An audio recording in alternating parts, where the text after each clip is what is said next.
بیوی پاک سیدہ بلند کر صلوات اللہم صلی علی محمد و علی محمد. ہائے مظلوم حسین، میرا مظلوم حسین، ہائے مظلوم حسین، نصر عاشور میرا لال بڑا پیاسا ہے، ہائے مظلوم حسین، میرا مظلوم حسین، ہائے مظلوم حسین، یہ محمد کا نواسا ہے، علی کا بیٹا، کیا خطا ہے میرے بیٹے کی، بتاؤ تو ذرا،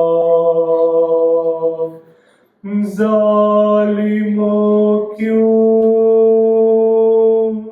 اسے پہ جرم خطا گھیرا ہے، ہائے مظلوم حسین، میرا مظلوم حسین، میرا مظلوم حسین،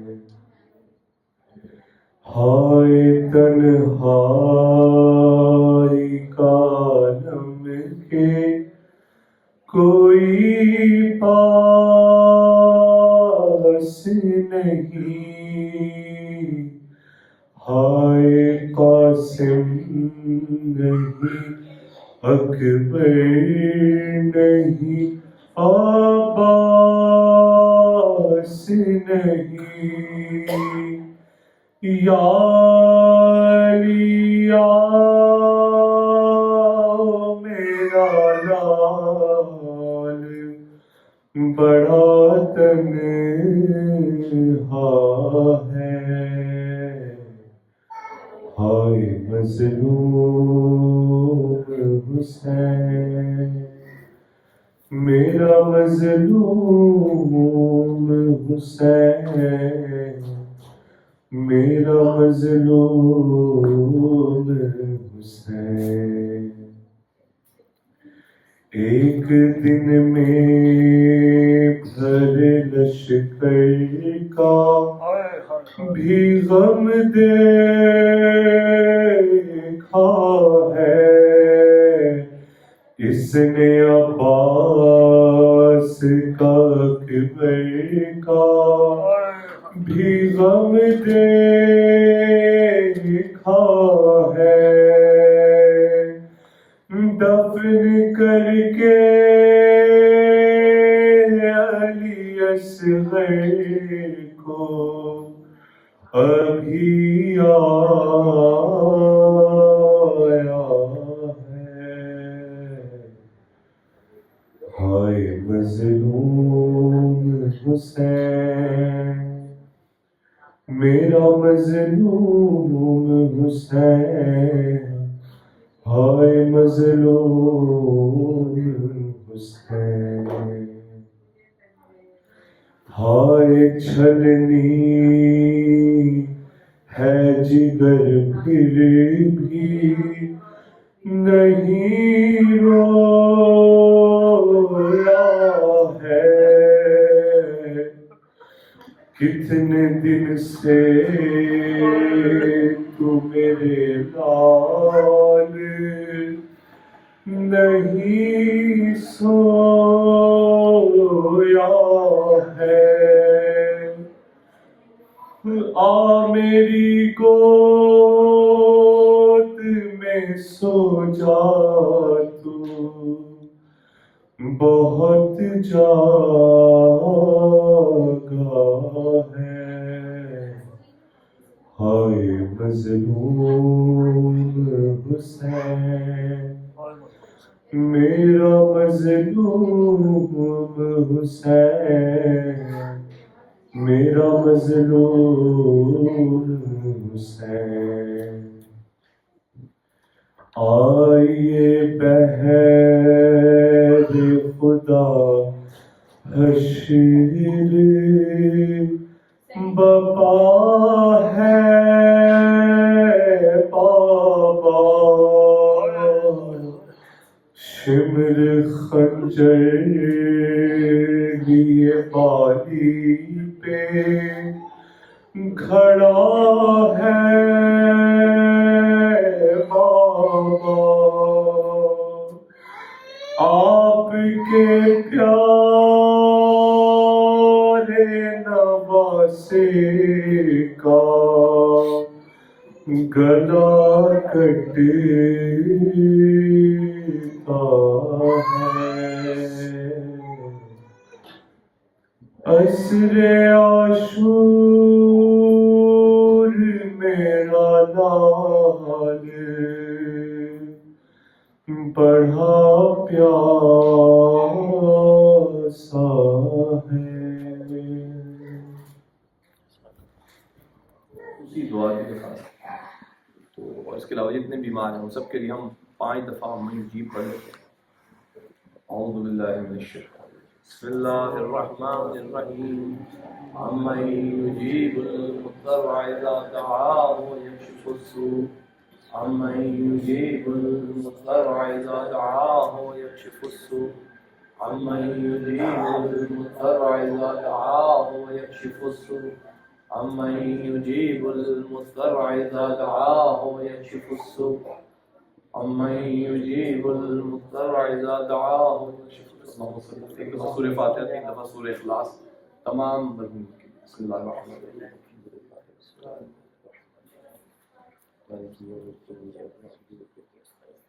اهدنا الصراط المستقيم صراط الذين أنعمت عليهم غير المغضوب عليهم ولا الضالين۔ بسم الله الرحمن الرحيم قل هو الله أحد بسم الله الرحمن الرحيم قل هو الله أحد بسم الله الرحمن الرحيم قل هو الله أحد الله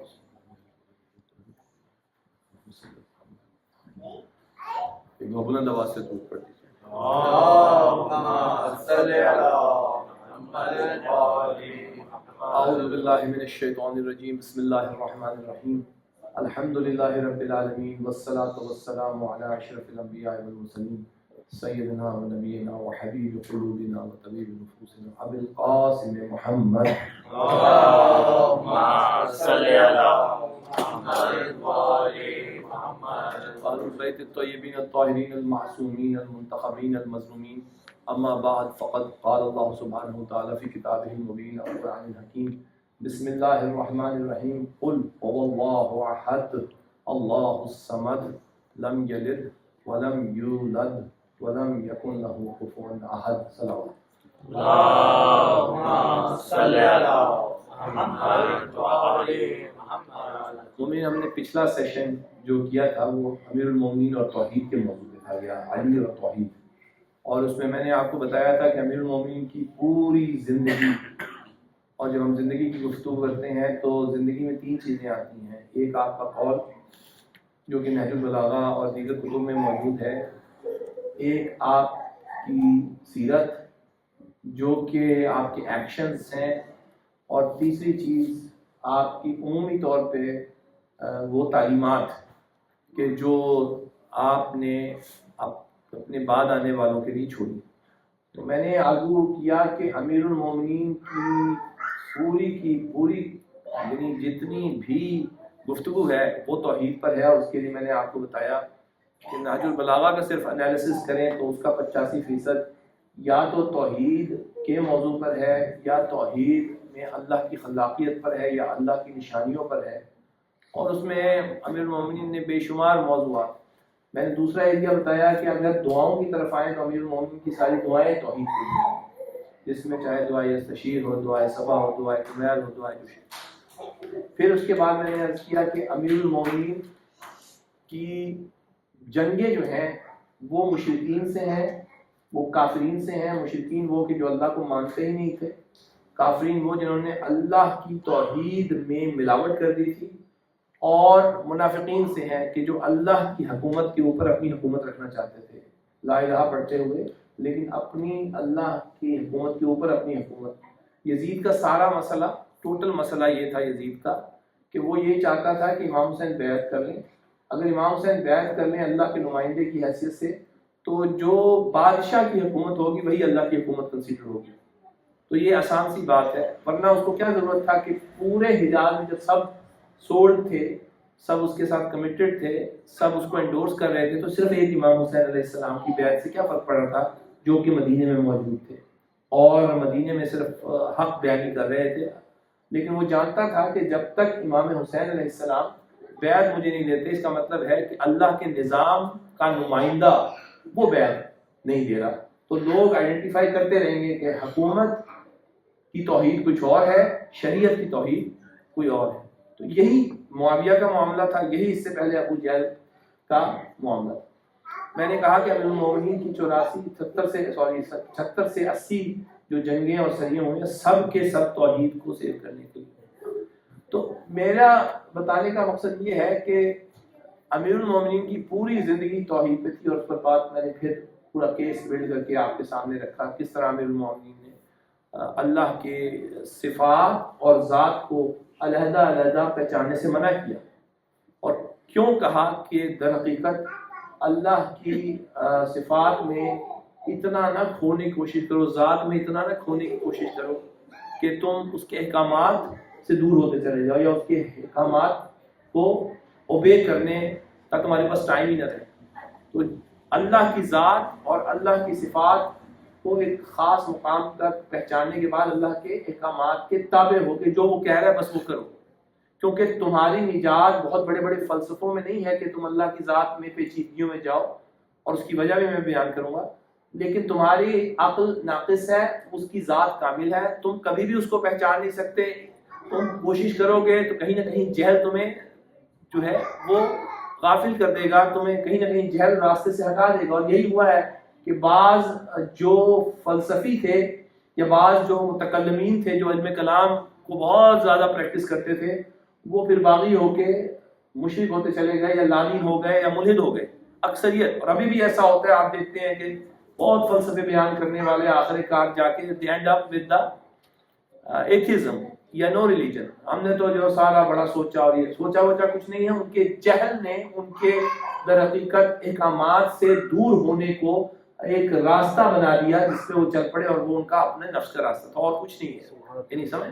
تو یہ گفتگو کہیں پیچھے ہوئی تھی. تو آج اسی علی اور توحید جس کو ہم نے پچھلی دفعہ کوشش کی کہ ہم سمجھیں، آج اسی موضوع کو ہم مزید ایکسپلور کریں گے، اور علی اور شرک کے موضوع کو جا کر ڈسکس کریں گے کہ امیر المومنین نے توحید تو بتائی ہے، لیکن امیر المومنین نے شرک کا بھی بتایا ہے کہ در حقیقت شرک کا ہے. آپ کو یاد ہوگا میں نے پچھلی دفعہ تینوں چیزوں کا بڑا مفصل جواب دیا، لاجک سے بھی جواب دیا، قرآن سے، کہ علی کو خالق کیوں نہیں کہا جا سکتا. اگر علی کو خالق کہنا ہے تو در حقیقت وہ خلاقیت جو ہم سب میں موجود ہے اسی کی سپیریئر فارم امیر المومنین. لیکن امیر المومنین تخلیق کرنے کے لیے خود مخلوق کے پہلے محتاج ہیں. امیر المومنین رزق دینے کے لیے پہلے خود اس رزق کے محتاج ہیں جن کو لے کے وہ کسی کو دیں گے. جیسے آپ اور ہم جو رزق بھی اپنے بچوں کو پرووائڈ کرتے ہیں اس کو پہلے ہم دیں گے، ہمارے پاس ہوگا تو اس کے بعد ہم دیں گے. ماں کا دودھ بچے کے لیے ماں رازقہ ہے، رزق دینے والی ہے. لیکن اگر وہ دودھ جس کو اس نے پلانا ہے اپنے 2 ماہ کے 2 دن کے بچے کو، اگر وہ دودھ ہی نہیں ہے تو پہلے تو وہ دودھ کی طلب میں جائے یا اس سسٹم کو سپورٹ کرے جس سے دودھ اس کو ملے، پھر وہ بچے کے لیے رازق ہو. تو محتاجی یعنی خلاق، یعنی آپ خالق ایسے ہیں کہ پہلے مخلوق کے محتاج ہیں، آپ رازق ایسے ہیں کہ پہلے جو ہے وہ رزق کے محتاج ہیں، اور آپ رب ایسے ہیں کہ پہلے خود ربوبیت، خود تربیت کے، خود پالے جانے کے محتاج ہیں۔ تو جب مخلوق میں یہ چیزیں آتی ہیں کہ وہ خود محتاج ہو کے کسی کو رزق دے، خود محتاج ہو کے کسی کو خلق کرے، خود محتاج ہو کے کسی کی تربیت کرے، تو اسے مخلوق کہا جاتا ہے۔ اللہ جو ہے کسی کا محتاج ہوئے بغیر رزق دیتا ہے، کسی کا محتاج ہوئے بغیر تخلیق کرتا ہے، کسی کا محتاج ہوئے بغیر تربیت کرتا ہے۔ بے شک تو یہ فرق ہے اللہ میں، اور یہ فرق ہے رسول خدا سے لے کر تمام مخلوق میں جو کائنات میں موجود۔ یہ بھی جواب میں نے آپ کو دیا تھا، اور اس کے علاوہ بھی لاجیکلی اس کے کچھ جواب دیے تھے آپ کو۔ پھر ظاہر ہے کہ میں نے دعائے جو شعبانیہ بھی جس کو کہتے ہیں، مناجات شعبانیہ بھی جو کہتے ہیں، اس میں کہا کہ ہم اس روایت میں اور اس روایت میں کیوں الجھے کہ وہ کیا کہہ رہے ہیں امیر المومنین کے متعلق، وہ کیا کہہ رہے ہیں، جب ہمارے پاس محکم مستحکم امیر المومنین کے اپنے قول موجود ہیں کہ وہ خود مسجد کوفہ میں بیٹھ کے گریہ کرتے ہوئے سچائی کے ساتھ اپنے رب کو کیسے پکار رہے ہیں۔ کیا وہی کہہ رہے ہیں کہ پروردگار میں ریلیٹو خالق ہوں اور تو ایبسولوٹ خالق ہے، اس طرح پکار رہے ہیں، یا وہ کہہ رہے ہیں کہ مولائی یا مولائی انت الخالق و انا المخلوق، تو خالق ہے اور میں مخلوق ہوں۔ حل یرحم الخالق، حل یرحم المخلوق الا الخالق، کون ہے خالق کے علاوہ جو مجھ مخلوق پر رحم کرے۔ انت الرازق و انا المرزوق، تو رازق ہے اور میں مرزوق جو رزق تجھ سے لیتا ہے۔ حل یرحم المرزوق الا الرازق، تو جو انت الرب و انا العبد، تو رب ہے میں عبد ہوں۔ حل یرحم العبد الا الرب، کون ہے جو عبد پہ رب کے علاوہ، انت الرب و انا المربوب، میں جو ہوں ربوبیت تربیت پانے والا ہوں اور تو رب ہے۔ حل یرحم المربوب الا الرب، کون ہے کہ تیرے علاوہ جو مجھ جیسے مربوب یعنی تربیت پانے والے پر رحم کرے۔ او بھائی آپ کہ میں موقف پہ کیوں جاؤں، میں امیر المومنین سے براہ راست کیوں نہ پوچھوں کہ وہ کیا چاہتے ہیں، کیا وہ یہ چاہتے ہیں کہ ان کو خالق کہا جائے؟ اور پھر میں نے غلات کا بتایا تھا کہ امیر المومنین نے سب سے زیادہ سخت سزا کسی مشرک کو، کافر کو، اس طرح غالی کو دی ہے جو مسلمان ہو کے امیر المومنین کو آ کر خالق کہتا تھا، رازق کہتا تھا اور رب کہتا تھا، اس کو ڈبل سزا دی ہے۔ ایک اس کو قتل کیا، اور دوسری روایت کے تحت جو حضرت عباس سے میں نے بیان کی وہ یہ کہ اس کو جلانے کے لیے بھی حکم دیا۔ اتنی سخت سزا امیر المومنین کسی مارا ہے، مرہب کو مار دیا، انتر کو مار دیا اور مشرکین کو مار دیا، دیٹس آل فنش۔ بلکہ مسلمانوں کو جہاں پہ صحیح کوئی ایسے مسلمان تھے جو یعنی صرف ان سے لڑنے آئے تھے، ذاتی طور پہ ان سے لڑنے آئے تھے، ان کی تو قبروں میں بھی بیٹھے ہیں، روایات پوری کی پوری موجود ہے۔ آپ یہ بات سمجھ رہے ہیں؟ تو سختی کہاں کی ہے؟ سختی وہاں کی ہے کہ جہاں پر اپنی تعریف کرنے والوں کو ایک خاص حق سے بڑھاوا دیکھا، ان کے لیے بہت سخت رہے۔ یہ بیک گراؤنڈ تھا جو میں نے پوری پچھلی مجلس میں آپ کے سامنے پیش کیا، اور امیر المومنین کی چیزیں۔ آج ذہن میں رکھیے کہ امیر المومنین نے شرک کو کیسے بیان کیا، کہاں پہ انسان مشرک ہوتا ہے، تاکہ یہ کلیئر ہو جائے کہ بھائی ہم نے اس لمٹ سے آگے نہیں جانا، کوئی صورت نہیں ہے، کیونکہ اللہ ہر گناہ کو معاف کرتا ہے، شرک کو معاف نہیں کرتا، ہر گناہ کو۔ الشرک ظلم عظیم، شرک جو ہے وہ سب سے بڑا گناہ ہے، سب سے بڑا گناہ ہے جس کو اللہ معاف نہیں کرے گا۔ میں سب گناہوں کو معاف کر دوں گا، شرک کو معاف نہیں کروں گا۔ وہ اپنی اوریجنل کنٹریبیوشن پر ذرا سی بھی مکسنگ کو برداشت نہیں کرتا، اور یہ اس کا حق ہے، اس نے آپ کو سب کچھ دیا، ہمیں سب کچھ دیا ہے، اور وہ حق رکھتا ہے کہ متکبر ہو، وہ حق رکھتا ہے کہ کہلائے، کیونکہ نعمت دیتا ہی وہ ہے، رزق دیتا ہی وہ ہے، خالق خلاقیت ہے ہی اسی کے لیے، ساری صفتیں اس کے لیے ہیں۔ ہمیں بات تو جب ہم اس مقام پہ پہنچتے ہیں کہ جہاں پر کسی قسم کا شرک کا معاملہ دیکھتے ہیں تو 3 قسم کے شرک ہوا کرتے ہیں، غور سے سمجھتے چلے جائیے گا۔ پہلا شرک جو ہے وہ آپ کے پاس اللہ کی ذات میں شرک ہے، سیدھا سیدھا کہ میں کہہ دوں وہ اللہ ہے، معذرت خواہ کہ بھائی یہ اللہ نہیں، یہ اللہ، ایک تو یہ شرک ہے سیدھا سیدھا۔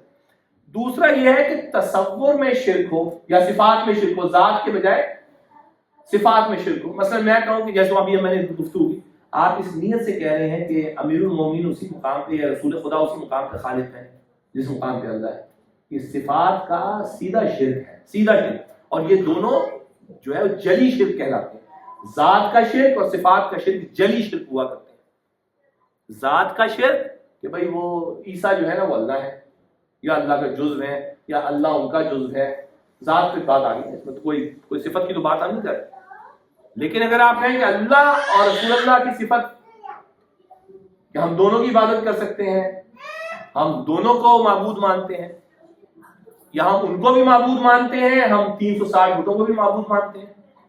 مشرکین جب رسول خدا کے پاس لے کر آئے، پیکج ڈیل لے کر آئے، تو انہوں نے کہا کہ محمد تم بڑے افیکٹو ہوتے چلے جا رہے ہو، ایسا کرتے ہیں ڈیل کر لیتے ہیں، تم ہمارے 360 بتوں کو مت مانو، ہم تمہارے خدا کو مان لیتے ہیں۔ ہم جہاں 360 بتوں کو مان رہے ہیں وہاں 361واں آ جائے گا تو کون سا مسئلہ ہے؟ لیکن تم ہمارے بتوں کو صرف برا کہنا چھوڑ دو، تم اپنے اللہ کو بھی نہ چھوڑو، تم ہمیں بھی نہ مانو، لیکن تم ہمارے بتوں کو برا کہنا چھوڑ دو۔ یعنی اگر تمہارے سامنے کوئی یہ کہہ دے کہ یہ خدا ہے تو خاموش رہنا۔ اب آپ کو سمجھ میں آئی کہ رسول کی تقریر یعنی رسول کا کسی کو کوئی کام کرتے دیکھنا اور وہاں پہ خاموش ہو جانا، وہ حدیث سننا حدیث بن جاتی ہے۔ یعنی اس کا مطلب یہ ہے کہ رسول اس سے متفق ہوئے ہیں۔ سبحان اللہ۔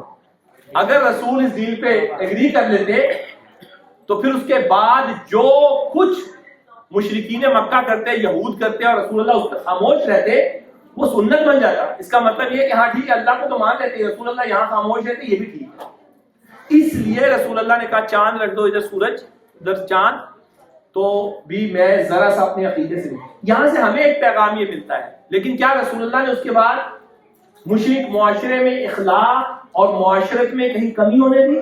نہیں۔ جو اپنے عقیدے سے اتنا سا بھی ہٹنے کو تیار نہ ہو، وہ اسی مکہ کی مشرکہ عورت کے ساتھ وہ اخلاق دکھا رہا ہے جو اسی مکہ کی آبادی میں کوئی ایک شخص اپنی اس مشرکہ کے لیے نہیں دکھا رہا۔ تو اس سے یہ پتہ چلتا ہے کہ معاشرت اور چیز ہے، عقیدہ اور چیز ہے۔ میں کسی بھی اپنی کمیونٹی کے آدمی کا جس کا عقیدہ کوئی بھی مختلف ہو، لیکن جب معاشرت کی بات آئے گی کہ اگر وہ پیاسا ہے تو میں اٹھ کے پانی پلاؤں گا، بھوکا ہے تو اپنے گھر سے کھانا لا کے کھلاؤں گا، زمین پہ گرا ہوا ہے تو بلا تخصیص، اس کا یتیم بچہ ہے تو بلا تخصیص، اس کی بیوہ ہے بلا تخصیص۔ یہ وہ معاشرت کا معیار ہے جو رسول اللہ اخلاق کے جس معیار کو چھوڑ کے گئے ہیں، اس اخلاق کے معیار کو آپ اپنائیں، اور معاشرت میں کبھی کسی کو حقارت سے نہ دیکھیں، نہ حقارت سے اس کے ساتھ گفتگو کریں، بلکہ جس طرح معاشرت کے قوانین رسول اللہ سیٹ کر گئے تھے مکہ میں اور بعد میں مدینہ میں، ان قوانین کو چاہے عقیدہ آپ کا 1000 گنا مختلف ہو، کیونکہ جب آپ اپنی معاشرت منقطع کر لیتے ہیں صرف اس بات پہ کہ تمہارے مجتہد یہ میرے مجتہد یہ ہیں، اور لڑائی آپس میں جھگڑا شروع ہو گیا، اور اس کے بعد معاشرت کی سب سے پہلی چیز یہ ہے کہ آپ کے دل میں دوسرے کے لیے کینہ آ جائے۔ اس کا مطلب ہے اگر آپ کے دل میں کینہ آ گیا کسی دوسرے شخص کے لیے، تو اس کی بڑی کلیئر انڈیکیشن یہ ہے کہ آپ نے رسول اللہ کے معاشرت کے اصولوں کو تھاما نہیں ہوا۔ آپ اپنے عقیدے کو اور معاشرت کو ایک ہی سمجھتے ہیں کہ میں انہی کے ساتھ معاشرت کروں گا جن کے ساتھ میرا عقیدہ ہے، اور انہی کے ساتھ عقیدہ رکھوں گا جن کے ساتھ میں معاشرت کروں گا۔ یہ غلط فہمی رسول خدا نے ہٹا دی کہ معاہد ضروری نہیں ہے کہ باقی سب سے توحید کے موضوع پر اتفاق کرے یا اختلاف کرے، لیکن معاشرت کے مقام پر وہ اخلاق کے اسی لیول پہ رہے گا سب کے ساتھ، چاہے وہ کوئی ہندو ہے چاہے وہ کوئی۔ اسی لیے امیر المومنین نے فوراً ایک جملہ کہا تھا کہ کچھ تمہارے وہ ہیں جو ایمان میں بھائی ہیں، کچھ تمہارے وہ جو انسانیت میں بھائی ہیں۔ انسانیت اور ایمان کے بھائیوں میں عقیدے کا فرق بیان کیا، لیکن بھائی ہونے کے حوالے سے تمہارے حقوق وہی ہیں جو بھائی کے ساتھ ہوتے ہیں۔ تو یہاں تک اگر آپ کو کلیئر ہو گیا تو یہ صفات میں چاہے کوئی شرک ہو رہا ہو، چاہے ذات میں کوئی شرک کر رہا ہو، اس کے ساتھ آپ کا عقیدہ الائن نہیں ہے وہ دوسری بات، لیکن معاشرت آپ کو وہی رکھنی ہے، محبت سے بات آپ نے اسی طرح کرنی، جیسے میں نے عرض کیا اخلاقیات کے جتنے رسول۔ تیسری ایک چیز جو بڑی امپورٹنٹ ہے وہ ہے تصور میں شرک۔ اچھا یہ امپورٹنٹ بات ہے، تو ایک ذات میں شرک ہے، ایک صفات میں نے بتا دیا، جیسے حضرت عیسیٰ کے لیے ہے کہ بھئی حضرت عیسیٰ جو ہے نا وہ ان کے اندر وہ ساری صفات موجود ہیں جو ٹرینٹی کا کانسیپٹ ہے، وہ ٹرینٹی کا کانسیپٹ بھی جیسے وہ جو عیسائی ہیں ان کے 13 ڈفرینٹ کانسیپٹ ہیں ٹرینٹی کے. اب ظاہر ہے یہ ہمارے پاس وہ ٹائم تو نہیں، مطلب حضرت مریم کو بھی لے آتے ہیں، عیسیٰ کو بھی لے آتے ہیں، اور اللہ کو بھی ایک ٹرینٹی میں رکھ لیتے ہیں کہ یہ ایک ہی ہیں، لیکن ان کی ڈیمانسٹریشن 3 مختلف زاویوں سے. پھر وہ کہتے ہیں نہیں، مریم کیونکہ عورت ہے اور عورت کو عیسائیت میں وہ مقام حاصل نہیں ہے انفارچونیٹلی، کیونکہ اب حوا کے لیے ان کا جو بلیف ہے وہ بڑا خطرناک ہے کہ حوا was the wrong person in the creation, you know, it was a wrong choice of God. تو اب وہ مریم بھی کیونکہ رانگ چوائس کے ذیل میں اسی خاتون میں آئی تھی، تو بہت سارے فرقے کہتے ہیں نہیں مریم نہیں، مریم واز جسٹ دا مدر. ویسے رسپیکٹفل ہوگی ٹھیک ہے، لیکن پھر اس کے لیے روح القدس ہے، روح القدس عیسیٰ اور اللہ. اور پھر اس کے بعد جو ہے وہ اس میں فرشتے، بعض فرقے کہتے ہیں کہ جو فرشتے ہیں وہ ہیں، بعض کہتے ہیں کہ نہیں، در حقیقت عیسیٰ ہی کی اسپرٹ جو ہے وہ روح القدس ہے، اور عیسیٰ کی اسپرٹ جو ہے وہ گاڈ کی اسپرٹ سے. تو اسی سے ہمارے مسلمانوں میں بھی ایک شیعوں میں ایک طبقہ ہے جو مفروضہ کہلاتا ہے، جو کہتا ہے کہ اللہ نے سارا نظام اہل بیت کو دے کے خود اب اللہ کچھ نہیں کرتا. تو یہ ایک فرقہ ہے ہمارے. تو عیسائیوں میں بھی ایسا ہی فرقہ ہے. تو یہ بڑا کھلے عام یہ ذات کا شرک ہوتا ہے، بڑا خطرناک شرک ہے. امام نے لعنت کی ہے مفروضوں پہ بھی. لیکن تصور کا شرک ایک عجیب شرک ہے. تصور کا شرک،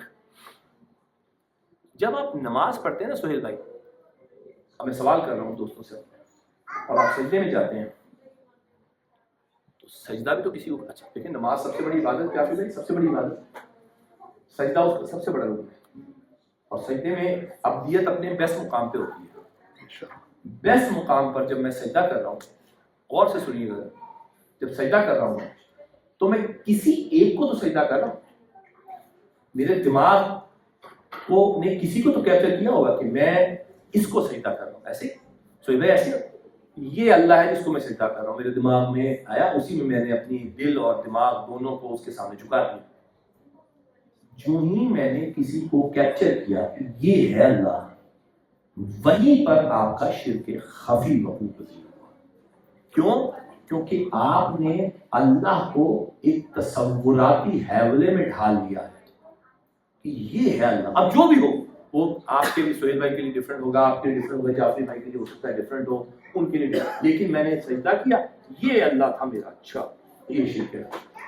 یہاں پر پروردگار نے فوراً کہا کہ کہو سبحان اللہ، جس کے بغیر نماز کا سجدہ قبول نہیں ہے. یہ آپ کو کہنا ہی کہنا. کیوں یہ سبحان اللہ یہاں کیوں کہا؟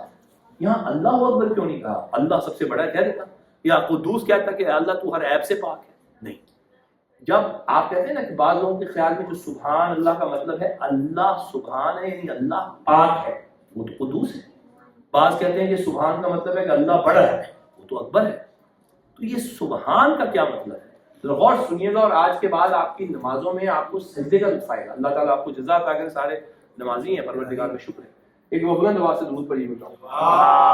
اللهم صل على محمد وعلى سہیل بھائی، آپ سجدے میں گئے، آپ نے کیپچر کیا اللہ کا امیج اپنے دماغ میں. اب آپ کا دل بھی جھکا ہوا ہے اللہ کے حکم کے تحت، دماغ میں جھکا ہوا ہے، پوری آپ کی جسم کی سلطنت جھکی ہوئی ہے اس کے سامنے. جو حکم ہے خضوع و خشوع کا تقاضا ہے، لیکن وہ جو آپ نے کیپچر کیا اس کے لیے سبحان اللہ. سبحان کا مطلب یہ ہے کہ جو آپ نے کیپچر کیا ہے، غور سنو، جس کو آپ کے برین نے کیپچر کیا ہے، وہ ہر حوالے سے ماورا ہے جو آپ کے دماغ میں ہے. یہ ہے سبحانیت. وہ منزہ ہے. جو آپ سوچ رہے ہیں، آپ سوچ رہے ہیں کہ وہ بہت نورانی تھا، منزہ ہے اس سے کہ وہ نورانی. آپ سوچ رہے ہیں کہ وہ بڑی طاقت والا، اتنی طاقت ہے اس کی، کوئی بڑا بہت بڑا جسمانی طور پہ بڑا شاید بہت بڑا ہوگا جو میں سوچ نہیں. جو آپ نے سوچا ہے اللہ اس سے منزہ ہے. منزہ کا مطلب بیونڈ ہے. جزاک اللہ، اللہ آپ نے اچھا ورڈ دے دیا. بیونڈ ہے. Your brain cannot capture it. It cannot capture the image that you have at the time of prostration. تو پہلے سبحان اللہ آپ کہتے ہیں، پھر حکم ہوا دوبارہ کو سبحان اللہ. کیوں؟ کیونکہ برین پھر اس کو کیپچر کرنے کی کوشش کرتا ہے جس کی وہ عبادت کر رہا ہے. سبحان اللہ. پھر کہا سبحان اللہ. پھر جو برین ہے وہ دوبارہ کیپچر کرنے کی کوشش کرتا ہے. پھر تیسری دفعہ کہا, 3 دفعہ کیوں کہا؟ کیونکہ سورہ ملک میں کہا ہے کہ اپنی نظر آسمان کی طرف اٹھاؤ, وہ پلٹ آئے گی, پھر اٹھاؤ, پھر وہ پلٹ آئے گی, پھر پلٹاؤ, پھر وہ پلٹ آئے گی, اور اس کے بعد نظر تم سے کہے گی کہ یہ ہمارے بس کی بات نہیں ہے. دماغ 3 دفعہ کے بعد برین آپ سے کہتا ہے کہ میرے بس کی بات نہیں ہے کہ اب جس کو تم کہہ رہے ہو کہ میں کیپچر کروں وہ کیپچر ہو سکے. اس لیے حکم ہے کہ 3 دفعہ سبحان اللہ کہو.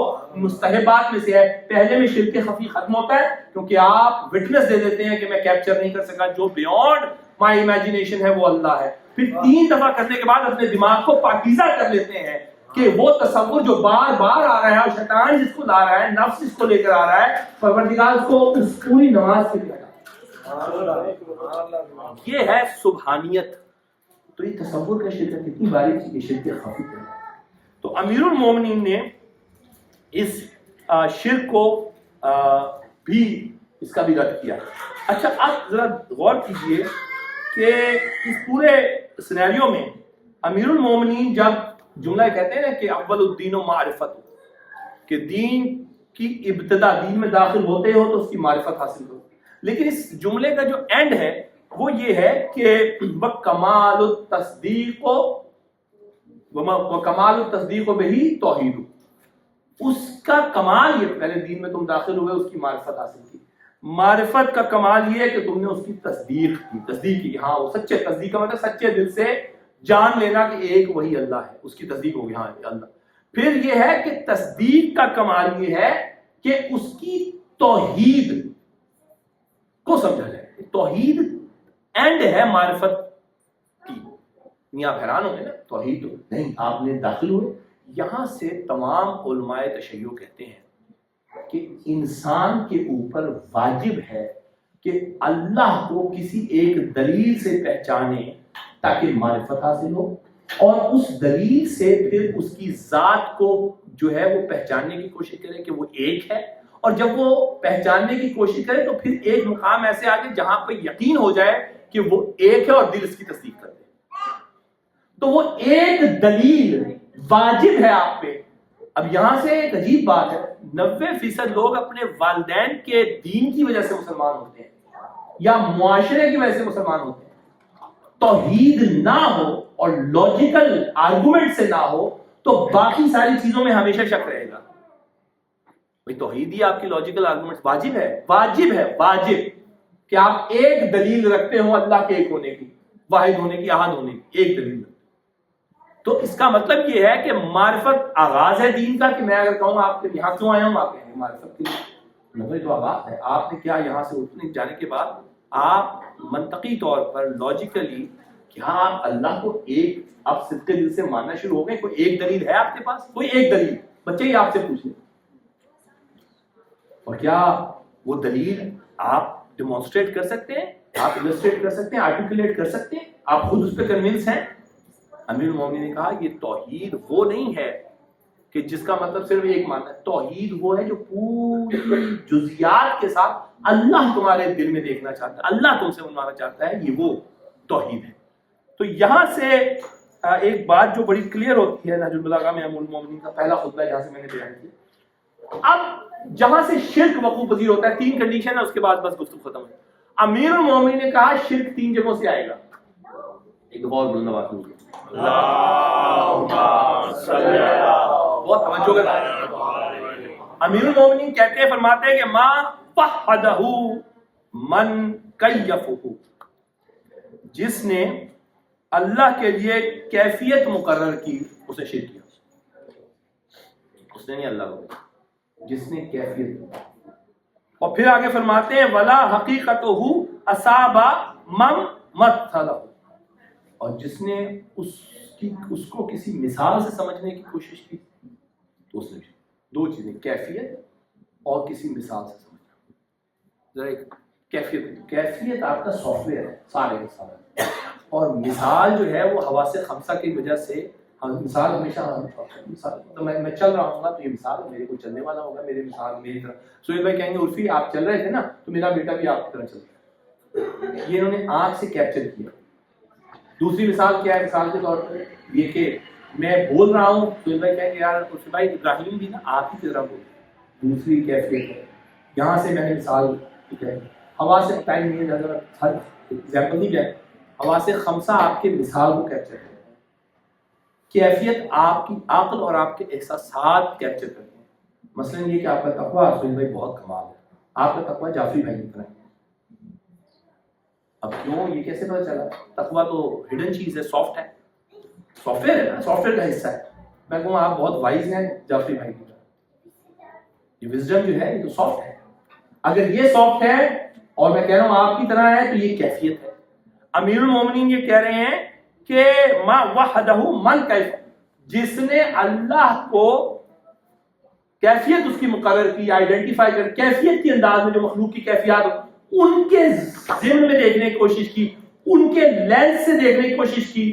آپ کہیں کہ وہ نا اللہ جو ہے نا وہ سچا بہت ہے، اب آپ کے ذہن میں ہے اس کی طرح سچا ہوگا، اس کی طرح، یہ آپ نے شرک کیا.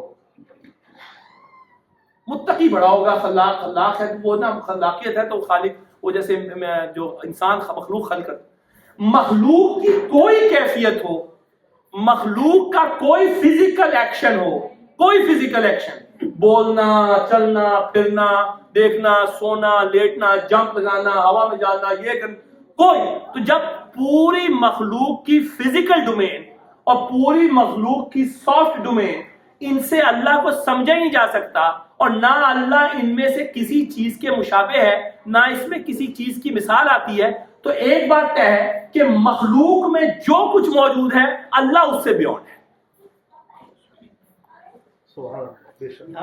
جی فرمائیے. جیسے ہم کہتے ہیں کہ اللہ جو ہے نور ہے، تو یہ بھی ہوگا. بالکل آپ بات ہے، کیونکہ نور وہاں پر ہدایت کے لیے استعمال ہوا ہے، میٹافورک ہے. لیکن ہم تو جو ہمارے یہاں جو پورا سبسٹینشل ہے ہی نہیں. یہی تو میں نے عرض کیا، اگر آپ جا کے تفاسیر وغیرہ دیکھیں، اللہ نور السماوات والارض، اللہ نور. اس کی دلیل میں آپ کے سامنے پیش کرتا ہوں، ایک منٹ میں جعفری بھائی خوش ہو جائیں گے، ہیپی ہو جائیں گے. دعا دیجیے گا مجھے. یہ دعائے جوشن کبیر میں اللہ نے خود ہی کہا ہوا ہے، امیر المومنین کی زبان سے آیا ہے کہ جو ٹکڑے ہیں، خالق و نور، اللہ خالق النور و مدبر النور. تو وہ نور اگر خود اللہ ہے، خود اللہ اس کا کوئی خالق ہے. اگر کوئی خالق ہے تو پھر تو وہ خالق در حقیقت وہ اس نور کا خالق کو پھر ہمیں اللہ ماننا چاہیے نا. آپ سمجھ رہے ہیں بات؟ تو اس کا مطلب نور یہاں میٹافوریکل ہے. جیسے متشابہات آتی ہیں قرآن مجید میں، اللہ نور السماوات والارض، اللہ سماوات، جہاں بھی لگائیں گے آپ نور کا، قرآن میں آپ کو جہاں پر ملے تو یہ سمجھ لیجئے کہ جو اللہ ہے وہ کسی سبسٹنس کا، یہ نور جو ہے جس کو ہم نور سمجھتے ہیں روشنی کو، یہ اللہ نور السماوات والارض. اب سماوات اور ارض میں سماوات کا 97% بلیک ہول ہے، وہاں تو نور ہے ہی نہیں اگر ہم اس روشنی کو سمجھ لیں. اچھا نور کا سورس اس زمین پہ سمجھ لیں خالی، تو آدھی رات جو ہے اس دنیا میں ہے سو وہاں تو نور ہی نہیں ہے. اچھا پھر اگر سورس نور کو سمجھ لیں تو سورج اس کا سورس ہے، سورج دے رہا ہے نا روشنی از خود. سورج پھر محتاج ہے آگے ہیلیم کا اور مختلف گیسز کا. تو آپ نور کو اگر یہ روشنی والا نور لے لیں، یا جو یعنی نور کے بے شمار ہے. جیسے مثال دیتا ہوں، العلم و نور، امیر المومنین فرماتے ہیں کہ علم نور ہے. اب اللہ بھی نور ہے، علم بھی نور ہے، آپ سمجھیں. اور پھر کہتے ہیں کہ علم و نور یقذفہ اللہ علی قلبہ ان یہدیہ، اللہ نور ہے اور وہ اس نور کو اس دل میں ڈال دیتا ہے جس کو وہ ہدایت پہ لانا چاہتا ہے. یہاں اب اللہ تو نور ہے تو اللہ ہی اسی نور کو ڈال رہا ہے، تو یہ اللہ ہی اللہ کو ڈال رہا ہے، یہ دو ذاتیں علیحدہ کیسے ہو گئی؟ نہیں، نور پورے قرآن مجید میں ہدایت کے لیے. اللہ وہ نور السماوات والارض، سماوات اور ارض میں اگر ہدایت کا کوئی منبع ہے تو وہ صرف اور صرف اللہ ہے. اللہ ولی الذین آمنوا یخرجہم من الظلمات الی النور، اللہ وہ ہے جو مومنین کو ظلمات سے ہدایت کی طرف لے آتا ہے. ظلمات رکھا اس کے مقابلے پہ. تو میرا بتانے کا مقصد یہ ہے کہ پورے قرآن میں تمام احادیث میں نور جو ہے وہ میٹافر ہے. میٹافر کس چیز کا ہے؟ ہدایت کا. لہٰذا اللہ کہیں سے کسی بھی چیز سے نہیں سمجھا جا سکتا. That's what امیر المومنین نے اسٹیبلش کیا ہے. اور وہ میں نے آپ نہ کیفیت سے سمجھا جا سکتا ہے. اگر نور ایک کیفیت ہے، انرجی ہے، فرض کیجیے سافٹ ہے، تو نہ وہ سافٹنس سے سمجھا جا سکتا ہے. اور دوسرا اگر نور کو آپ سبسٹینشل لے لیں کہ وہ ویو کی کریکٹرسٹکس نہیں رکھتا، میٹر کی کریکٹرسٹکس رکھتا ہے، تو اس کا مطلب فزیکل ہے، ٹینجیبل ہے، چھوٹے سے چھوٹا سا ہی لیکن ویزیبل ہے. تو نہ اللہ فزیکل ایٹریبیوٹ سے سمجھا جا سکتا ہے، نہ اللہ کوالٹیز سے سمجھا جا سکتا ہے. اگر آپ یہ کرنے کی کوشش کریں گے یا اس کو کسی جگہ سے مماثل کریں گے، مثال دیں گے، تو قرآن نے اس سے پہلے بھی قرآن میں بھی کہا لیس کمثلہ شیء. شے میں دونوں چیزیں ہوتی ہیں، شے میں سافٹ کوالٹیز بھی ہوتی ہیں، شے میں جو ہے فزیکل کریکٹر. اللہ کسی شے کی مثال نہیں. امیر المومنین نے غلط کیا. تو یہ امیر المومنین نے کہا کہ اگر تم کیفیت کے ذیل میں رکھ کے اللہ کو سمجھنے کی کوشش کرو گے تو وہاں بھی نہیں. اگر فزیکلی کہو گے کہ جیسے بخاری میں اہل سنت نے کہا ٹانگ ہے، وہ بھائی ٹانگ کہاں سے آ گئی؟ فزیکل ایٹریبیوٹ ہے، کیسے آ گئی ٹانگ؟ یہ آپ نے مثال لے دی بھائی. آپ نے کہا اللہ ہمارے جیسے ہی بندہ ہے، 2 ٹانگیں رکھتا ہے اور پھر ہنستا ہے. ہنسنا میرا ایک ایٹریبیوٹ ہے، فزیکل بھی اس میں انوالومنٹ ہے، اندر جو ہے وہ اسمائلنگ کے پیچھے ڈیلائٹ فلنس ہے، کیفیت بھی موجود ہے. تو آپ نے کیفیت اور فزیکل ایٹریبیوٹ دونوں کے ریلیشن میں اللہ کو سمجھنے کی کوشش کی یا اللہ کو سمجھانے کی کوشش کی. اسی لیے بخاری میں ہم اس کو اٹھا کے اس قسم کی حدیثوں کو پھینکتے ہیں کہ اللہ جہنم میں پیر رکھے گا، اللہ جو ہے نا وہ تخت پہ بیٹھا ہوا ہے، بیٹھنے کا مطلب ہے کوئی ہے اس کا معاذ اللہ، یا اللہ جو ہے نا وہ در حقیقت ہنستا ہے، یا اللہ کا جو ہے قرآن مجید میں آیا ہے ید اللہ مغلولہ، یہ کہتے ہیں کہ اللہ کے ہاتھ بندھے ہوئے ہیں. یا قرآن مجید میں آیا کہ حضرت نوح کے سامنے اللہ کی اپنی آیت ہے کہ یا نوح کیا کہ تم اصنع الفلک بأعیننا، یہ کشتی بناؤ ہماری دونوں آنکھوں کے سامنے. کیا اللہ کی 2 آنکھیں؟ نہیں، میٹافر ہے. جیسے ابھی گرافک آئیں گے، اللہ تعالیٰ جزاک اللہ. اچھا، بہت ہی عمدہ سوال ہے. میٹافر ہے، آنکھوں کے سامنے کشتی بناؤ، ہم ہمارے فیل، تم یہ فیل کا تو ایسے ہی تمہیں دیکھ رہے ہیں، لیکن تمہارے اندر یہ کیفیت ہونی چاہیے کہ اللہ تمہیں مسلسل دیکھ رہا ہے، کہ ایسا نہ ہو کسی دنیا کے معاملے میں پڑ جاؤ کشتی بنا رہے ہو. اتنی توجہ چاہیے کیونکہ اس میں نجات کی کشتی. اسی لیے شیعہ کہتے ہیں کہ جب اہل بیت کو کشتی نجات یا کشتی نوح کہا جاتا ہے تو جس طرح اللہ نے 2 کنڈیشن رکھی کہ ایک کشتی میں اصنع الفلک بأعیننا ووحینا، کہ کشتی بناؤ 2 چیزوں سے. ایک تو یہ کہ ذہن میں رکھنا کہ اللہ ہر لمحے اس کو دیکھ رہا ہے، تم نے یہ سوچنا ہے کہ تمہاری توجہ نہ جائے، اللہ تو ویسے ہی دیکھ رہا ہے. اللہ کو آنکھوں کی ضرورت نہیں ہے. اپنی 2 آنکھوں کا جو تذکرہ یہاں پہ میٹافر ہے کہ تم ذہن میں رکھو کہ تم نے اپنی دونوں آنکھیں اور اپنے دل کی آنکھیں اللہ کی طرف لگا کے رکھنا کہ اس کشتی میں کوئی عیب نہ نکل آئے تمہاری نا توجہی کی وجہ سے. اور وہی ہونا اور ہماری وہی سے اس کو بنانا، اپنے نفس کی کوئی ترکیب نہ لگانا. اس لیے اہل بیت کو کشتی نوح کہا جاتا ہے کہ اس میں دونوں ہی عناصر موجود ہیں. ایک یہ کہ اہل بیت جب تخلیق ہوئے ہیں تو اس میں پوری کی پوری دونوں صنعتیں موجود ہیں. ایک وہ کہ اللہ نے اپنی پوری توجہ، اللہ کی توجہ اور اللہ کی عدم توجہ کوئی چیز نہیں، مگر یہ کہ کیونکہ ہدایت کے لیے ہے لہٰذا اس میں غلطی کوئی نہیں ہے. دوسرے جو کام کرتے ہیں وہ وہی سے کرتے ہیں، اس میں بھی کوئی کسی قسم کی غلطی کی گنجائش نہیں. آپ سمجھ، اسی لیے کشتی نوح کہا گیا. اس کو دونوں کنڈیشن جو حضرت نوح کی کشتی میں تھی کہ سیدھی نجات میں لے کے جاتے، اور یہی کشتی کی مثال جو ہے وہ موجود ہے کشتی نوح. کشتی نوح میں جب آپ بیٹھیں گے تو آپ کی مرضی ختم ہو جائے گی. اہل بیت کے ساتھ جب چلیں گے تو پھر آپ کی شریعت نہیں ہوگی، اہل بیت لے کے چلیں گے. اور کشتی جس رستے میں جا رہی ہوگی آپ اسی رستے کی طرف اپنا سمت کریں گے. کشتی کے جو قوانین ہوں گے ان کو آپ فالو کریں گے. اہل بیت کے لیے بھی یہی ہے کہ جو شریعت چھوڑ کے گئے ہیں اسی شریعت میں اہل بیت نے جس طرح زندگی گزاری ہے اسی ڈائمنشن میں چلنی ہے، اور جو قوانین انہوں نے بنائے ہیں اسی کے مطابق. اگر دوسری ڈائمنشن میں چلیں گے تو سمندر میں جا کے گر جائیں گے. ادھر چلیں گے سمندر میں گر جائیں گے، ادھر چلیں گے سمندر میں. واحد آپشن یہ ہے سروائیو کرنے کی کشتی میں کہ اگر کشتی سیدھی جا رہی ہے تو آپ بھی سیدھے ہی جا رہے ہوں. آپ یہ بات سمجھ رہے ہیں؟ اور جو رولز اینڈ ریگولیشن کشتی میں سیٹ ہیں وہ وہیں پر اسی طرح فالو کریں، ورنہ آپ دوسروں کے سمندر میں گئے. اس لیے اہل بیت کو جو ہے وہ کشتی نوح کی مثال دی گئی ہے. جو اس میں سوار ہوا رکھ پا، جو اس میں جو ہے سوار ہوا فنجا تو وہ نجات پا، اور جو جس نے اس سے منہ موڑا فغرق تو وہ غرق ہو گیا. ایک دو بلند آواز سے پڑھتی ہے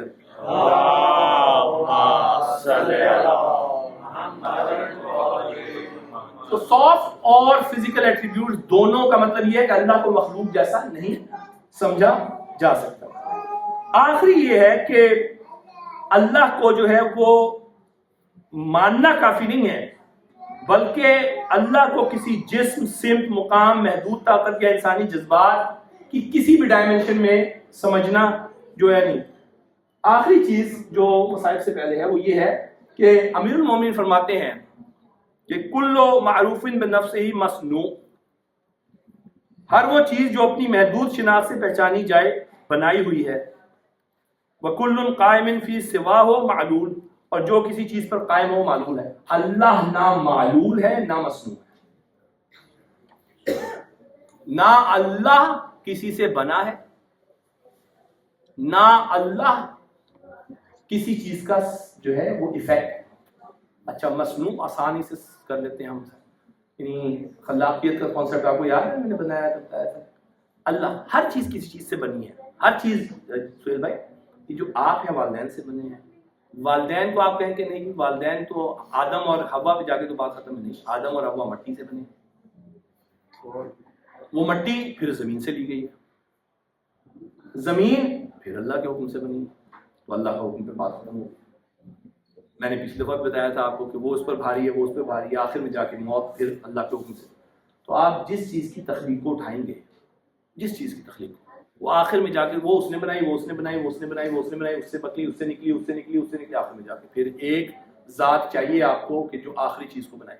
سبحان اللہ. یہ ہے مصنوع. اس سے پتہ چلتا ہے کہ ہر چیز بنائی ہوئی ہے، ہر چیز بنائی گئی ہے. رسول خدا کی ذات بنائی گئی ہے. بننے کا مطلب سمجھتے ہیں کہ ایک وقت تھا کہ وہ نہیں تھی تب بنی ہے. تو جو وقت کسی مخلوق پہ وہ ہو کہ جب وہ نہ ہو، تو یہ حادث ہونا اس کا بتاتا ہے کہ وہ در حقیقت حادثہ ہوا ہے. ایک نو ایگزسٹنس سے ایگزسٹنس میں آئی ہے. تو نو ایگزسٹنس کی صورتحال میں، ایسی صورت میں ایگزسٹنس میں آنے کا مطلب یہ ہے کہ وہ مخلوق ہے، اور وہ مخلوق ہے تو خلق کرنے والا کوئی. جیسے امیر المومنین کے پاس ایک آ گیا، وہ عربی تھا، اس نے کہا کہ میں کیسے اللہ کو پہچانوں، مجھے کوئی لمبی چوڑی سائنس تو آتی ہے. یعنی اس نے یہ تو نہیں کہا، اس نے کہا کہ میں اللہ کو کیسے پہچانوں. اب امیر المومنین جانتے تھے عربی ہے، دنیا کی آپ کو پتہ ہی عقل کتنی ہوتی ہے. امیر المومنین نے کہا کہ تو نے ریمینز اپنے اونٹ کے دیکھے ہیں؟ کبھی تیرا اونٹ گم ہو جاتا ہے تو پہچانتا ہے کیسے کہ کہاں گیا؟ اس نے کہا میں وہ جو اس کے ریمینز ہوتے ہیں، جو اس کا ریمینز گوگل کر، میں اس کو دیکھتا ہوں، اس کے پیر دیکھتا ہوا چلا جاتا ہوں تو آرام سے مل جاتا ہے. امیر المومنین نے کہا کہ اس کے ریمینز اور اس کے پیروں کو دیکھ کر تجھے یقین ہوتا ہے کہ وہ یہیں گیا ہو؟ 100% یقین ہوتا ہے. میں تو ساری زندگی کرتا ہی رہا ہوں. امیر المومنین نے کہا کہ وہ ایک اونٹ جو تیری آنکھوں کے سامنے نہیں ہوتا، اس کو تو دو نشانوں سے پہچان کر اس کے پیچھے جا کے اس تک پہنچ جاتا ہے. تو سوچ، یہ پوری کائنات جو ہے وہ در حقیقت کسی نہ کسی خدا کی طرف اشارہ کر رہی ہے. اس کے جو ہے وہ نقش ہے، اس کی نشانیاں ہیں جو پھیلی ہوئی ہیں. تو کیا ان سے تجھے کوئی بنانے والے کا کوئی احساس نہیں ہوتا؟ اسی کو ماڈرن تھیوری ہے. ماڈرن تھیوری یہ کہتی ہے کہ تھیوری آف بینیفٹ، وہ یہ کہتی ہے کہ سہیل بھائی میں آپ صبح اٹھنے کے بعد آپ گھر سے باہر گئے، آپ نے دیکھا کہ کوئی موبائل پڑا ہوا ہے، آپ نے کہا یہ موبائل کس کا ہے؟ وہ لکھا ہوا تھا سہیل بھائی کے لیے بیوٹیفلی، محبت کے ساتھ. آپ لے آئے اندر، آپ کو ضرورت تھی بھائی. اگلے دن آپ گئے تو ایک لیپ ٹاپ پڑا ہوا تھا، آپ کا وہ آفس بن رہا ہے ماشاءاللہ، آپ نے وہ لیپ ٹاپ محبت کے ساتھ سہیل بھائی کے ساتھ ہمیشہ کے لیے کسی نان سرونگ پرپز کے لیے اچھا آ گئے. اگلے دن آپ کی ٹیبل اور چیئر بھی پڑی ہوئی تھی. آپ اب تیسرا دن رف، چوتھے دن آپ پہلے اٹھے ہوئے تھے، جتنے بجے وہ چیز آتی تھی آپ پہلے اٹھے ہوئے. پردے کے پیچھے سے آپ نے کہا یار یہ کون مجھ سے واقعی بڑی سنسیئرلی محبت کر رہا ہے. پردے کے پیچھے آپ نے جا کے دیکھنے کی کوشش کی کوئی ہے، اور آپ کے اندر خواہش کیا ہے یار وہ آئے گا نا تو میں اس کو بٹھاؤں گا گھر، ٹھیک ہے نا، اس سے بعد پوچھوں گا تم کون ہوئے، تم نے یہ کیوں اتنی بینیفٹس مجھے دی ہیں، اور میں تم سے محبت چاہتا ہوں، مطلب کرتا ہوں کیونکہ میں ہی زیادہ بینیفٹ چاہتا ہوں. اس میں کوئی بری بات نہیں ہے تم اگر مجھے بینیفٹ دے رہے ہو، لیکن اس کے لیے میں تم سے ریلیشن شپ بلڈ کرنا چاہتا ہوں اور اکنالج کرنا چاہتا ہوں کہ یار تم ایک اچھا کام کر رہے ہو، I will be grateful, I am grateful. تو پردہ ہٹا کے دیکھا. اب جو بھی بندہ آیا، مثلا مثال کے مانی صاحب آ گئے، مانی صاحب نے اگلے دن آگے گاڑی بھی رکھی کہ آپ کے آفس کو آپ کو جانا ہو، تو بھاگے گئے سہیل بھائی اور مانی کو کہا یار مانی تو آؤ یار اندر آؤ، اور اندر لا کے تم کہاں ہو، تمہارا نام کیا ہے، تم کیسے کیوں دے رہے ہو مجھے. ایسے ہی ہے نا، جب یہ تھیوری بینیفٹ کہتی ہے کہ انسان کے بیسک انسٹنکٹ میں یہ بات ہے، اس کو اتنا سا بینیفٹ دیا جائے جو بڑا ٹیمپرر ہو، تو وہ فوراً ود ان نو ٹائم جو بینیفیکٹر ہوتا ہے اس کی طرف توجہ کرتا ہے، اس کے بارے میں جاننا چاہتا ہے، اس کے ساتھ ریلیشن شپ بلڈ کرنا چاہتا ہے تاکہ کسی نہ کسی طریقے سے اس سے تعلق قائم رکھے، اور اس کو اکنالج کرنا چاہتا ہے، اس کے لیے گریٹفل ہونا چاہتا ہے، اور اس کے جو بینیفٹس کی ویلیو ہے اس کے مطابق اسی پرپورشن سے اس کے ساتھ چاہتا ہے کہ زندگی بھی گزارے تاکہ وہ بینیفٹ مسلسل آتا رہے. ایک 3 لیپ ٹاپ، ایک لیپ ٹاپ اور ایک 2-4 کرسیاں اور ایک آدھ گاڑی دینے والے کے لیے تو ہم اتنی انویسٹیگیشن کرنے کے لیے تیار ہیں. وہ جو ساری بچپن سے لے کے 70 سال کی عمر تک، پانی سے لے کے ہوا سے لے کے ہماری زندگی کی ایک ایک سانس سے لے کے ایک ایک 70 بلین ہمارے اندر بیکٹیریاز ہیں. ان میں سے آدھے بیکٹیریاز ایسے ہیں کہ اگر ان کو ہٹا دیا جائے تو 4 گھنٹے 3 گھنٹے سے پہلے ہی موت ہو جائے. یہ ساری فضائیں، یہ ساری اولادیں، یہ ساری خوشیاں، یہ بینیفٹ یہ ہمیں دے کے بیٹھا ہوا ہے. کیا یہ انسٹنکٹ میں ہماری نہیں رکھا ہوگا کہ ہم اس کے بارے میں سرچ کریں کہ وہ کون اللہ ہے، وہ کون بینیفیکٹر ہے جو ہمیں دیے جا رہا ہے اور ہمیں اس کے بارے میں نہیں سوچنا چاہیے؟ یہ سارے نقوش خالی بنجر نقوش نہیں ہے اللہ کے، یہ بینیفیشل ہے آپ کے لیے. ازواج میں آپ کے لیے نشانیاں ہیں، شہد میں آپ کے لیے نشانیاں. اللہ نے کچھ نشانیاں گنوا دی ہیں. ابھی وہ پانی کا ایک، جیسے ایک حضرت موسیٰ کے گزرے ایک جگہ سے تو ایک بندہ عبادتیں کر رہا تھا، تو انہوں نے بلایا کہ موسیٰ مجھے پتا چلا کہ تم اللہ سے بڑی باتیں کرتے ہو. انہوں نے کہا ہاں باتیں کرتا ہوں میں. تو کہا تم ایک کام کرو کہ اللہ کے پاس جا کے نا 100 سال ہو گئے عبادت کرتے ہوئے، کوئی ہے اجر بھی؟ موسیٰ نے اچھا موسیٰ ڈر گئے 100 سال عبادت، میری تو ابھی ایسی 20 سال ہے. موسیٰ گئے اور موسیٰ نے کہا یا اللہ، وہ بات یاد آ گئی، وہ بندہ تھا 100 سال سے تیری عبادتیں کر رہا ہے، انڈر پریشر ہے موسیٰ، 100 سال سے اخلاص کے ساتھ تیری باتیں کر رہا ہے، کوئی اجر بھی ہے اس کے لیے؟ اللہ نے یوں ایک اسکرین کھولی، کہا دیکھ رہا ہوں. دیکھا تو بندہ نے صحرا میں بیچارہ پڑا ہوا. اللہ نے کہا کہ یہ جاتا تھا نہانے کے لیے، جنگل پڑتا تھا، جنگل میں بھول کے دوسری میں صحرا میں گیا. صحرا سے کہنے لگا اچھا میں یہاں جا کے دیکھتا ہوں یہاں پانی ہے، شاید یہاں پانی نہیں ملا، بھول گیا صحرا میں. تیسرا دن ہے، دیکھتے رہنا موسیٰ. تھوڑی دیر میں مرنے والا تھا، بالکل تباہ و برباد، بالکل آخری سانس. اچانک ہی جو ہے اس کو آواز آئی گھوڑے کی دور سے، آخری امید کہ شاید کہیں سے کوئی آ جائے. اس پر وہ ایک دم سے کونیوں کے بل اٹھا، دیکھا ایک گھڑ سوار آیا. اس نے کسی طریقے سے آواز دے کے جو نکلی بیچارے سے، وہ گھڑ سوار پاس آ گیا. اس نے کہا تو یہاں کا؟ اس نے کہا میں رستہ ہی بھول گیا، مجھے پتہ ہی نہیں چل رہا ادھر جانا ہے ادھر جانا ہے. اور دوسرے پانی دے دے تھوڑا سا، میں مرنے والا ہوں. اس نے کہا تو بہت قریب ہے، وہ جنگل بھی جانا ہے. ہاں وہ جنگل جو راستے سے میں آیا ہوں یوں سیدھا چلا جائے. اس نے وہاں تک جانے کے لیے بھی میں تو ہل نہیں پا رہا، اتنا سا ایک گھوٹ 2 گھوٹ پانی. اس نے کہا بھائی ایسا نہیں ہوتا، ڈیل ہے، تو یہ بتا کہ مجھے کیا دے سکتا ہے. اس نے کہا میں یہاں پہ کیا دوں گا؟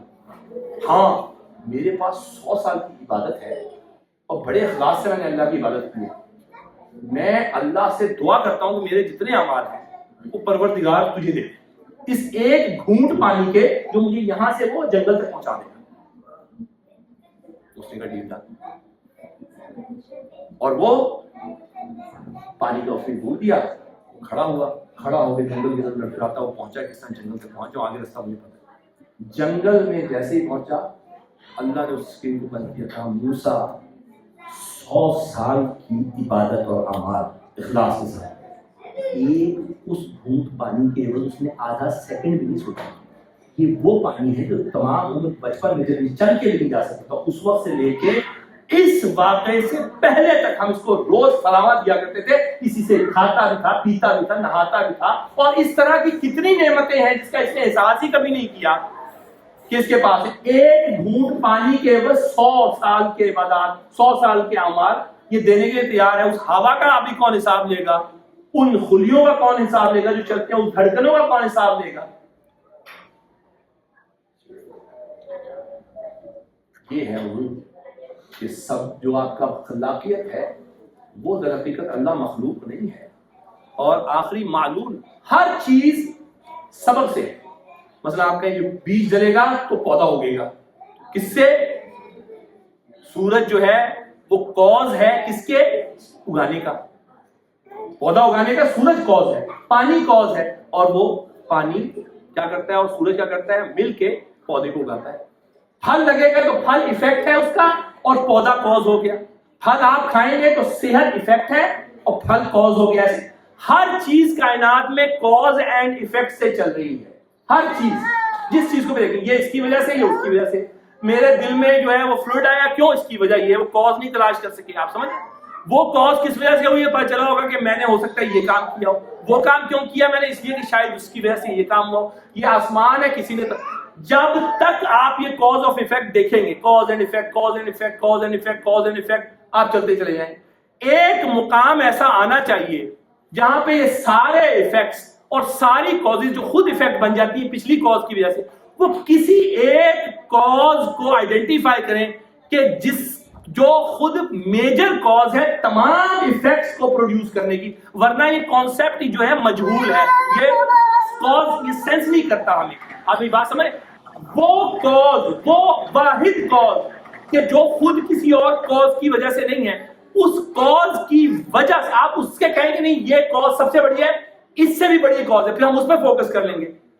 اس کا مطلب یہ وہ کاز جو سارے ایفیکٹس کی سبب ہے اس کو واجب الوجود کہتے ہیں، وہ واجب ہے، ضروری ہے کہ وہ ہو.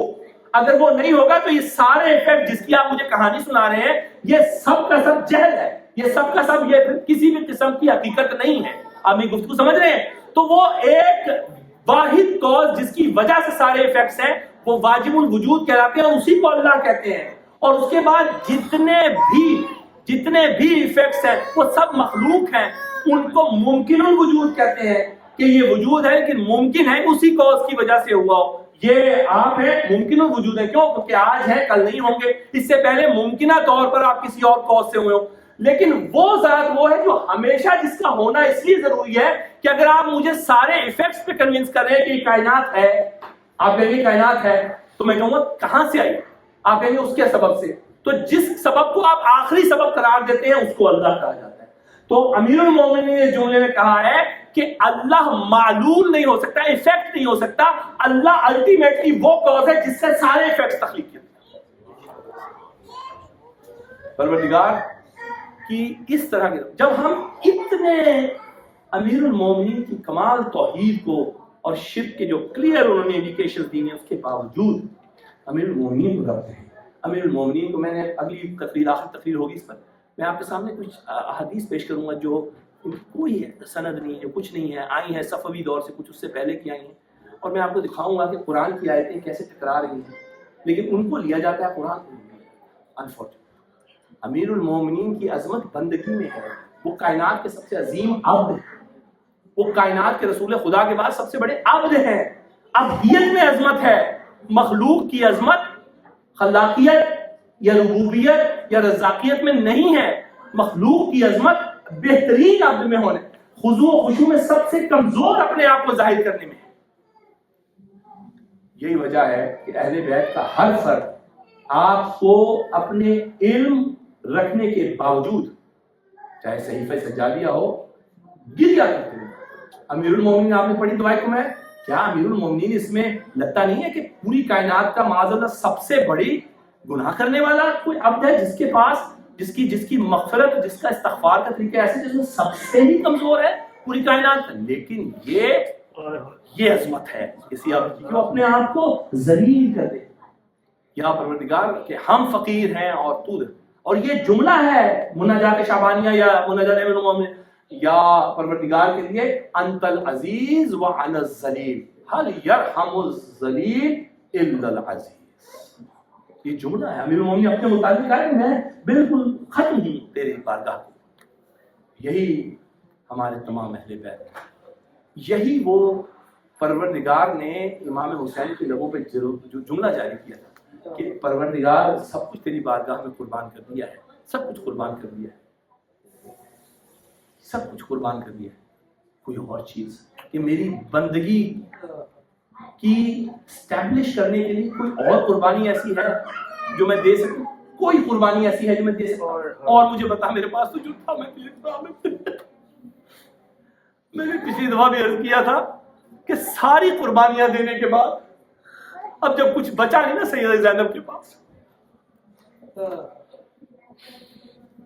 امام حسین کے روضے میں پہنچی ہیں تو ایک عجیب جملہ آیا کہ حسین تو نے مجھے 2 چیزیں حوالے کی، ایک دین جو میں بچا کے لے آئی ہوں اور دوسری اس سے کہنا اس پہ معاف کر دیں کہ وہ شام کے زندان میں چھوڑا ہی میں بچا نہیں سکی اس کو. ہم نے دین پر سکینہ کو قربان کیا، ہم نے توحید پر اپنے اولادوں کو قربان کر دیا. وما علینا الا البلاغ وسيعلمون الذين ظلموا. پروردگار مختصر بات قبول کر، ہماری ان نشستوں کو ہمارے لیے آخرت میں نور قرار فرما، ہدایت کا سرچشمہ قرار فرما۔ پروردگار جتنے مومنین یہاں آئے اپنا وقت نکال کے، زیادہ وقت بھی لگ جاتا ہے، ہمیں معافی دیجیے گا، لیکن جو گفتگو ہے یہ ہمارے لیے آخرت کا خزینہ بنے۔ مجھے اللہ کی ذات نے محسوس کرایا تھا کہ مجھے یہاں پر مجھے توحید پہ بات کرنی ہے، اللہ نے مہربانی کی، سہیل بھائی اللہ تعالیٰ آپ کو جزاک اللہ خیر، یہ موقع عطا کیا مجھے۔ لیکن یہ پروردگار جتنے مومنین یہاں ہمیں توحید راسخ فرما، وہ توحید راسخ فرما جو امیر المومنین نے در حقیقت ہمیں ودیت کی ہے، ہمیں امیر المومنین کی شریعت پہ چلنے کی توفیق عطا فرما، رسول خدا کی شریعت پر، اللہ کی شریعت جو حقیقی شریعت پر۔ جتنے مومنین یہاں بیٹھے ہیں ان کی جان مال عزت آبرو کی حفاظت فرما، جتنے مومنین یہاں موجود ہیں ان کی جو بھی حاجات ہیں شرعی حاجات ان کو پورا فرما، آمین۔ جن کے مقروض ہیں قرض سے نجات دے، جن کے بچے موجود ہیں امتحانات میں ان کو کامیابی دے، بچے جہاں پر موجود ان کو متقین و صالحین میں شمار فرما۔ تیری شان کریم بلند ہے پروردگار، خصوصی سے جو ہمارے بزرگ ہیں یہاں موجود ہیں، جتنے بھی بزرگ ہیں، اللہ ان کو طویل زندگی دے، ان کو حضرت نوح کی عمر دے اور رسول خدا کی زندگی کی برکت عطا فرما۔ پروردگار جو نوجوان ہیں وہ کنٹریبیوٹ کریں، امام یعنی ہمارے ائمے کو نوجوانوں کی ضرورت ہے، مجلس میں شرکت کے علاوہ بھی بہت ضرورت ہے۔ تو اللہ تعالیٰ آپ کے قلب کو منقلب کرے، میرے قلب کو منقلب کرے، پہلے میرے قلب کو بات کہ آپ ائمے کے لیے اور الحمدللہ جو نئی پلیس ہے اس کے لیے آپ سب کنٹریبیوٹ کریں۔ سہیل بھائی پلان بھی کر رہے ہیں غالباً کوئی مجلس یا کوئی ایسی محفل وہاں رکھنے کی، دعا فرمائیے کہ اللہ آسانیاں فراہم کرے، لوگوں کے قلب تبدیل ہوں، آسانیاں ہوں، اپروولز ہوں اور ساری چیزیں ٹھیک ہو کہ ہم ایک سینٹر حاصل کر سکیں۔ اس کے علاوہ پروردگار تکبر نفاق رہے گا، جھوٹ غیبت ضرور دنیا کی شیشہ اور شکر، ان بہنوں کو جو خاص طور پہ پردے کے پیچھے ہیں، یا رب العالمین ان کی عزت کو محفوظ رکھ۔ پروردگار خصوص کے ان کی جو کنٹریبیوشن ہے ان کا اجر آخرت میں ان کو بے پناہ نور، بے پناہ ثواب، بے پناہ جنت کے قصروں کی شکل۔ پروردگار تیری شان کریم بلند ہے، یہ جو بچوں کو جو تربیت دے رہی ہیں یہ ایک علیحدہ اجر ہے، اللہ کو اجر بھی عطا فرما۔ پروردگار تیری شان کریم امام اس زمانے کا ذکر فرما، نعمتوں کا شکر ادا کرنے کی توفیق عطا فرما، اور امام کے فوج کا ہمیں حصہ بننے کی توفیق۔ سورہ فاتحہ نذور جو دیتے ہیں، جو آتے ہیں کام کرتے ہیں، ان کے مرحومین کے لیے خاص طور پہ، اور جو مومنین شرکا ہوں ان کے مرحومین اور تمام مسلمانوں کے مظلومین جو ہوئے ہیں، شہداء ہوئے ہیں ابھی ایران پہ، اور مظلومین کے لیے بھی دعا فرمائیے، ظالموں کے نیز تو نابود